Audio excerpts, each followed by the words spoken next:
Hi guys, நம்ம subscriber ஒருத்தர் வந்து கமெண்ட் பண்ணியிருக்காரு. ப்ரோ இப்போ தான் நான் ஃபஸ்ட் டைம் பீட்டா ஃபிஷ் வளர்க்க போகிறேன், ஒரு நல்ல பீட்டாவை எப்படி சூஸ் பண்ணுறது கேட்டிருக்காரு. ஸோ என்னோட பர்சனல் ஒப்பீனியன் உங்ககிட்ட ஷேர் பண்ணுறேன். ஃபஸ்ட்டு என்ன பார்க்கணும் பார்த்தீங்கன்னா, பீட்டா நல்லா ஆக்டிவாக இருக்கா செக் பண்ணுங்கள். இப்போலாம் பார்த்தீங்கன்னா அக்வேரியம் ஷாப்பில் வந்து பீட்டாவை பக்கத்தில் தான் விற்கிறாங்க. இது ஒன்று முறைச்சி பார்த்தீங்கன்னா பீட்டா ரொம்ப டல்லாகிடுது.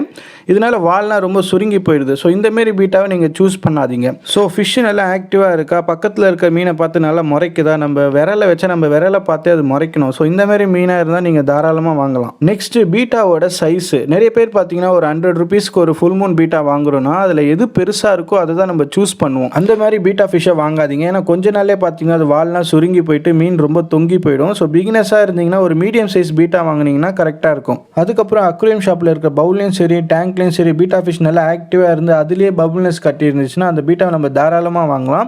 ஏன்னா அது ப்ரீடிங் செட் பண்ணுறதுக்கு சூப்பராக இருக்கும். ஓகே கைஸ், இந்த வீடியோ யூஸ்ஃபுல்லாக இருக்கும் நம்புறேன். உங்களை நெக்ஸ்ட் வீடியோவில் பார்க்குறேன். பாய்.